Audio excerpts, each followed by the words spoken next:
क्या कोई रिलेशन है टेक्नोलॉजी का और वॉर का? आज हम इसी बारे में बात करेंगे। जैसे कि इंडस्ट्रियल रेवोल्यूशन और एआई का वॉर एक मैकेनिज्म है पॉपुलेशन कंट्रोल करने का, इकोनॉमिक डिस्ट्रीब्यूशन करने का, ग्लोबल पावर रीअरेंज करने का। और इस टॉपिक पर हम बात करेंगे हिस्टोरिकल पैटर्न्स को एनालाइज कर हिस्टोरिकल पैटर्न्स की बात करें तो इंडस्ट्रियल रेवोल्यूशन के दौरान जितनी भी नॉलेज इकट्ठा हुई थी और जितनी भी एजुकेशन थी वो सब यूज़ हुई थी वर्ल्ड वॉर 1 में और वर्ल्ड वॉर 2 में, जिसने शिफ्ट किया ग्लोबल पावर को यूरोप से यूएसए में। Then nuclear and digital age ने फीड किया कोल्ड वॉर को और उससे शुरू हुई स्पेस रेस, आर्म्स रेस और नई टाइप की एक वॉर नीति जिसको हम कहते हैं प्रॉक्सी वॉर्स। इसके एग्जांपल है कोरिया, वियतनाम, अफगानिस्तान। तो अब हम हैं एआई और ऑटोमेशन की एरा में जो फीड कर रही है टेक्निकल राइवलरीज को, जैसे कि एआई और क्वांटम कंप्यूटिंग, एनर्जी टेक और बहुत से वर्ल्ड कॉन्फ्लिक्ट्स को, जैसे कि यूक्रेन, गाज़ा, रेड सी, साउथ चाइना सी। लेकिन वर्ल्ड बढ़ रहा है और ज़्यादा डिल्यूटेड स्टाइल ऑफ वॉर की तरफ। जैसे कि वर्ल्ड वॉर 1 में और वर्ल्ड वॉर 2 में जिस पार्टी को पावर चाहिए होती थी वो खुद डायरेक्ट वॉर में उतरता था, लेकिन अब सब प्रॉक्सी वॉर होती हैं और दूर से ही बैठ के सारी वॉर लड़ी जाती हैं, जिससे और ज़्यादा टेक का यूज़ हो रहा है। तो हम टेक से जो है वॉर को रिलेट कर सकते हैं इस चीज़ से। सिर्फ दो ही टाइप हैं जिससे आप एक्चुअली अपनी इकोनॉमी को या फिर टेक्नोलॉजिकल डेवलपमेंट को फ्यूल कर सकते हैं, उसको आगे बढ़ा सकते हैं।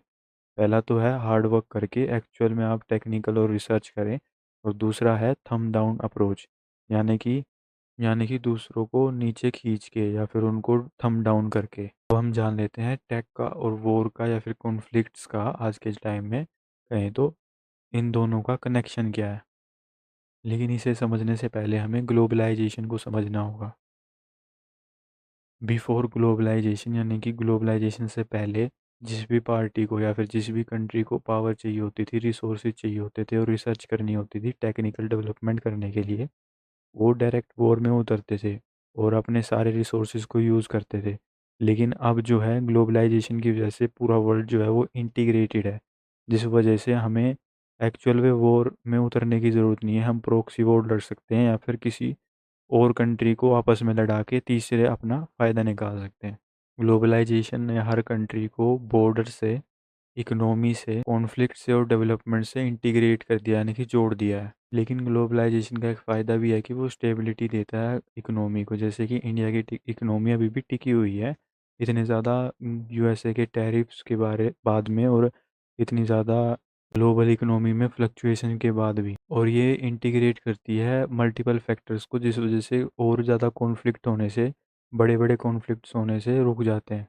लेकिन जहाँ इसके फ़ायदे हैं वहाँ इसका नुकसान भी है, जैसे कि ये यूज़ होता है इकोनॉमिकल वॉइड क्रिएट करने के लिए। एग्जाम्पल है इराक या फिर अफ़गानिस्तान जैसे एक इकोनॉमिकल डेट में डूबी हुई कंट्री बना देना, या फिर पूरे एरिया को ही इकोनॉमी उस पूरे एरिया की इकोनॉमी नीचे गिरा देना, या इकोनॉमिकल डिस्ट्रक्शन करना।